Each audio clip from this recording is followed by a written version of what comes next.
Hey, what's up, guys? Today we're going to be talking about, do you need a real estate license to invest in real estate? You're going to want to stay tuned. We'll see you on the inside.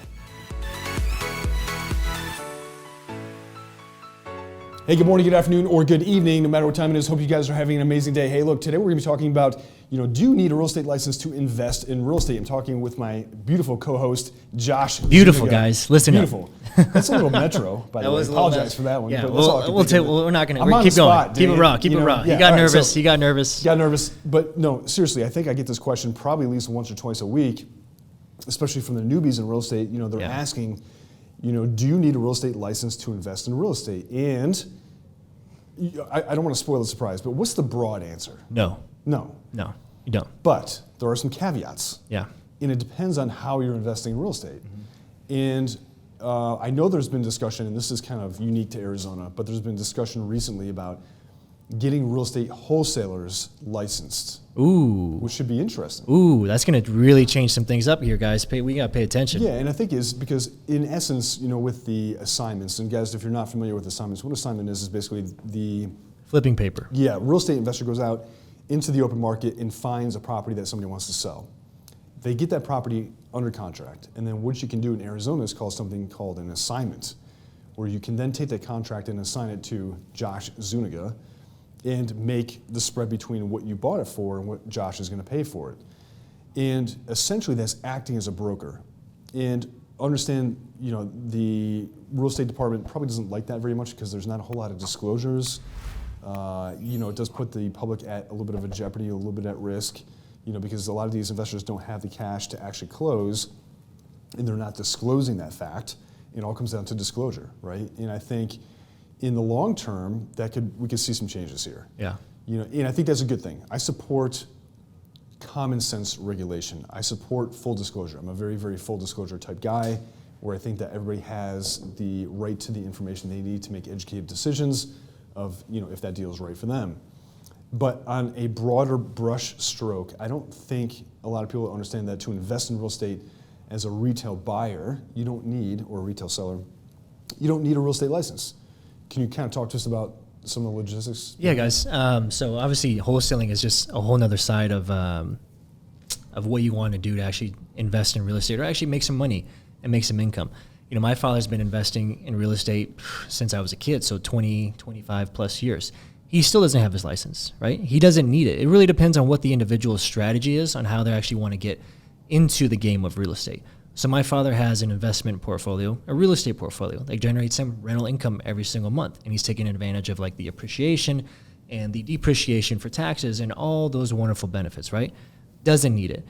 If somebody's looking to do wholesaling, which is a whole nother ball game, right? A whole nother different sector than actually retail and traditional, where you're just listing and working with buyers, you still don't need it. But like you were saying, that may change, and that I don't think Arizona is the only one that's going to actually be doing that, because through social media and through a lot of these big players that are in the wholesale game, they're knowing like, hey, this is something way you can actually make a quick buck.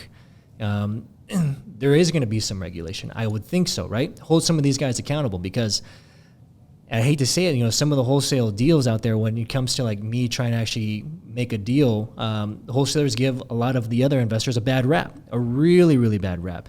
And that's why they think some of the real estate agents are actually like sharks, and you're going to try and take me for my money and take my house away and do all these kinds of things, no? And like you're saying, one of the biggest reasons we have, lawsuits within real estate is because of disclosure, right? Mm-hmm. And I know you've talked, several times about disclosure. That's one of the big things. It's the number one reason why people get sued. Yeah. Yep, is not disclosing facts. And by the way, if you're buying or selling a house, more specifically, and you find something, you need to disclose it. Even if it doesn't seem material to you, it may be material to the buyer. Yeah. Absolutely. Yeah. And so, when it comes down to it, let's talk about property management for 2 seconds, because I think there's a little bit of misconception there too, where you get a lot of people that are like, well, do I need a license to be a property manager? And the answer is yes, if you're managing someone else's property. But guys, if you're buying real estate and you accumulate a ton of doors over the course of a career, you don't need a real estate license to be able to manage your own units. And I think that's very important to distinguish. So people are like, well, do I need a license to do property management? Yes, but only if you're doing somebody else's properties. Yeah. Yep. And do you need a license to do short-term rentals? Short-term rentals are considered hotels, which fall Hospitality. under hospitality. It's a different guideline. Yes. And so understand that, generally anything under 30 days is considered a short-term rental. Yeah. Yep. Yeah. So guys, you can, and this is to encourage you, not to hinder you. Like, if you guys want to get involved in real estate, by all means, get involved, right? But take the right forms of action and educate yourself on actually how to do it. Especially, there's a lot of young cats out there that are trying to get in a wholesale game. They watch, 5, 6 YouTube videos, and they think it's just peaches and cream and it's easy. We're just going to go knock on a couple doors and do the contracts. No, so you need to know exactly what you're doing. Find a mentor, know how to knock on these doors, know how to get these numbers, know how to get in front of these people, have the proper contracts, have the proper documents, and have the proper players on your team as far as to get those transactions from start to finish. And yeah, you can make those assignment fees. Absolutely. There's nobody saying it's anything wrong with making those assignment fees. You're actually giving them a service. You found a seller that was, what would you say, in distress, Yep. or the property was in distress, right? As an example, property's $200,000, but it needs probably like $60,000, $70,000 worth of work to even be sellable. Mm-hmm.